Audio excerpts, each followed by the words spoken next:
Halo adik-adik, kembali lagi bersama Evanggi Beatrice Tobing di sini. Kali ini kita akan lanjut materi ya. Dalam video kali ini, kita akan membahas tentang materi diagram fasa dan sifat koligatif larutan. Bagian ini adalah bagian yang ketiga dari materi sifat koligatif larutan. Karena itu tetaplah konsentrasi, karena di mana ada konsentrasi, di situ ada prestasi.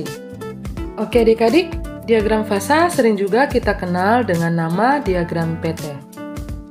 Ini adalah gambar dari diagram PT untuk sifat koligatif larutan. Bentuknya adalah diagram garis. Nah, biasanya di soal sifat koligatif larutan itu, kalian harus mampu memaknai arti titik-titik yang ada dalam diagram ini. Nah, kita coba pahami gambarnya. Di situ ada fasa. Seperti yang kita ketahui, fasa itu ada padat, cair, dan juga gas. Nah, di situ ada gambar garis yang tidak putus-putus ya.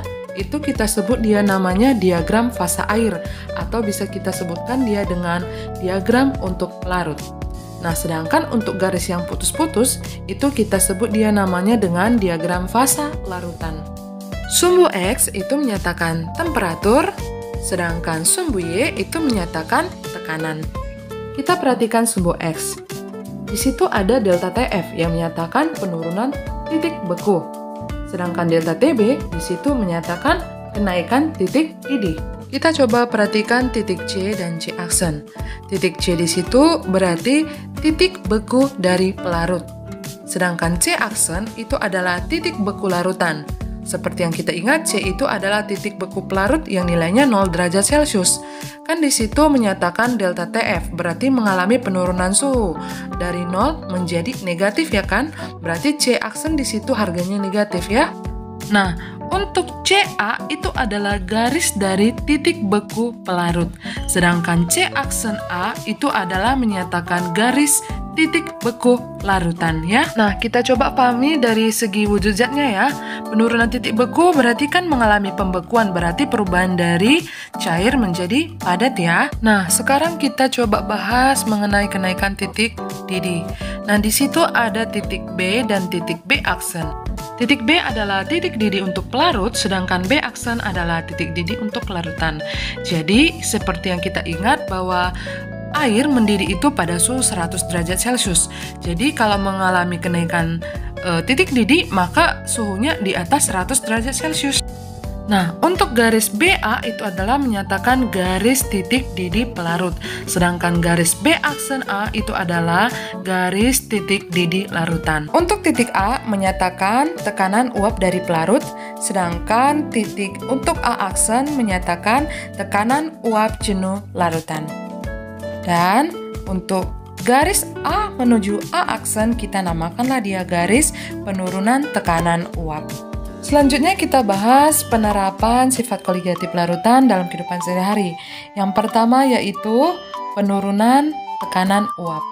Salah satu contohnya adalah fenomena tingginya kadar atau konsentrasi garam di laut mati lebih sulit menguap dibandingkan di laut biasa.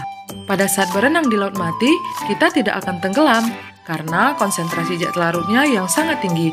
Hal itu tentu saja dapat dimanfaatkan sebagai sarana hiburan atau rekreasi bagi manusia.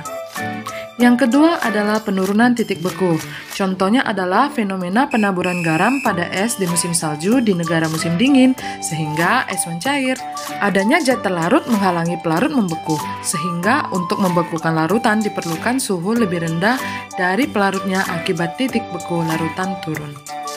Semakin banyak garam yang ditaburkan, akan semakin banyak pula lah salju yang mencair. Yang ketiga adalah kenaikan titik didih. Contohnya adalah fenomena penambahan garam ke dalam air yang mengakibatkan air akan semakin lama untuk mendidih. Nah, contohnya kalau kita mau memasak sayur dengan penambahan garam, tentulah air akan lebih lama untuk mendidih, sehingga sayur akan lebih matang secara sempurna. Yang keempat adalah tekanan osmotik. Saat kita memasukkan teh celup ke air panas, air akan masuk melalui membran saset dari teh. Lalu akan terbentuk larutan pekat teh. Larutan ini memiliki konsentrasi teh terlarut yang tinggi, sementara air di luar saset teh memiliki konsentrasi teh yang rendah. Perlahan, larutan teh akan berpindah dari dalam saset ke seluruh cangkir atau teko tempat air dan membentuk larutan teh dengan konsentrasi yang merata melalui osmosis. Demikian pembahasan materi diagram fasa dan penerapan sifat koligatif. Semoga bermanfaat dan pastikan kamu selalu mengikuti video-video pembelajaran kimia lainnya bersama Evanggi.